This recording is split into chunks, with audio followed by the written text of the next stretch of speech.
Star সেটআপটা কেন রিভিউতে রেখে দেয়? আমার পেজটা ওপেন করার কতদিন পরে আমি স্টারের সেটআপ পাবো? আর সেটআপ পেলেই কি সাথে সাথে সেটআপ করব নাকি কিছুদিন পরে সেটআপ করব? সেটআপ করতে কি টিন সার্টিফিকেট লাগবে নাকি টিন সার্টিফিকেট ছাড়াই সেটআপটা করা যাবে?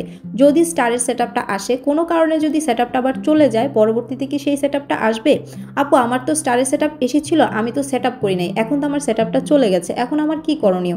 এই সকল প্রশ্নের অ্যান্সার নিয়ে আজকের ভিডিওটা। আমার স্টুডেন্টদের অনেক প্রশ্ন থাকে এই স্টারের সেটআপ নিয়ে, যার কারণে এই ভিডিওটা অনেক বেশি ইনফরমেটিভ হবে। অবশ্যই ভিডিওটা শেয়ার করে টাইমলাইনে রেখে দিবেন। যেখান থেকে ভিডিওটা দেখছেন অবশ্যই কমেন্ট করে জানাবেন কোথা থেকে ভিডিওটা দেখছেন। প্রথমেই বলি, স্টার সেটআপটা কখন আসে। আপনি পেজ বা আইডি নিয়ে যদি কাজ করেন, আপনার পেজে যদি 2 থেকে 3 মাস হয়ে যায়, অনেকের ক্ষেত্রে 1 মাসের মধ্যেও কিন্তু স্টারের সেটআপটা দিয়ে দেয়। যদি পেজে 1 মাসের মধ্যে 500 বা 1000 ফলোয়ার বা 2 মাসের মধ্যে 1000 ফলোয়ার করতে পারেন, তাহলেই কিন্তু আপনাকে স্টারের সেটআপটা দিয়ে দিবে। আর এই স্টারের সেটআপটা আসার সাথে সাথেই কিন্তু আপনারা সেটআপটা করবেন না, কারণ একটা পেজের বয়স যদি 3 মাস না হয়, সেক্ষেত্রে আপনারা যখন সেটআপে দিবেন তখনই কিন্তু ওই সেটআপটা রিভিউতে রেখে দেয়। অনেক সময় কিন্তু সেটআপটা রিজেক্ট করে দেয়।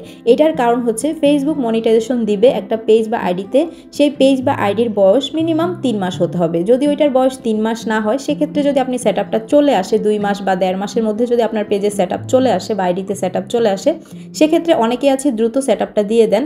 আর এখন কিন্তু সেটআপ অপশনে ক্লিক করলেই কিন্তু সেটআপটা হয়ে যায়। তো সেটআপ দেওয়ার সাথে সাথেই কিন্তু আপনাকে রিভিউতে নিয়ে যায়। যদি আপনার পেজের বয়স 3 মাস হয়ে থাকে, তাহলে কিন্তু আপনাকে সেটআপটা দিয়ে দিবে। আর যদি 3 মাস না হয়, সেক্ষেত্রে কিন্তু রিভিউতে রেখে দেয়। অনেকের ক্ষেত্রে সেটা রিজেক্ট করে দেয়। এখন একবার যখন রিজেক্ট করে দেয়, সেক্ষেত্রে নতুন যারা আছে তারা একটু ঘাবড়ে যায়, ভয় পেয়ে যায় যে আপু সেটআপটা তো রিজেক্ট করে দিয়েছে, এখন কি আমি পরবর্তীতে আবার সেটআপ পাবো? হ্যাঁ, অবশ্যই পাবেন, তবে আপনার নিয়ম অনুযায়ী কাজ করতে হবে। সঠিক গাইডলাইন ফলো করে কাজ করবেন। আপনারা ফলো টু ফলো অনেকে করেন যারা নতুন আছেন। এই ফলো টু ফলো করার কারণে মূলত আপনাদেরকে অনেক সময় রিজেক্ট করে দেয়, কারণ ওই ফলোয়ারগুলো স্প্যাম হয়। ধরেন আপনি ফলো টু ফলো করে 1000 ফলোয়ার গেইন করেছেন, কিন্তু তার মধ্যে আপনার 400-500 ফলোয়ার কিন্তু ড্রপ হয়ে গেল বা স্প্যাম হয়ে গেল।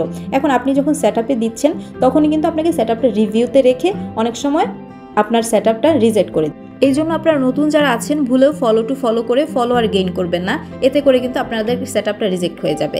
আর টিন সার্টিফিকেট ছাড়াও কিন্তু এখন বর্তমানে সেটআপ করা যাচ্ছে। আপনারা যা সেটআপ অপশনে ক্লিক করে আপনার নাম এবং ডিটেলস অ্যাড্রেসগুলো দিয়ে রাখবেন।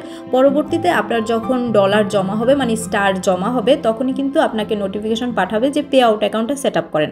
যখন আপনার পে আউট অ্যাকাউন্ট সেটআপ চাইবে, তখনই মূলত আপনার টিন সার্টিফিকেট লাগবে, এর আগে কিন্তু লাগবে না। তো এছাড়াও আরও বিস্তারিত কিন্তু আপনি জানতে পারবেন আমাদের অনলাইন ক্লাসগুলো করার মাধ্যমে।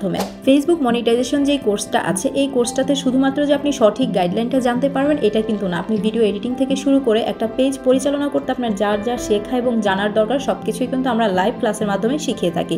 সো আপনি যদি আগ্রহী হয়ে থাকেন, অবশ্যই এই ভিডিওর কমেন্ট সেকশনটা চেক করবেন এবং ইনবক্স করবেন।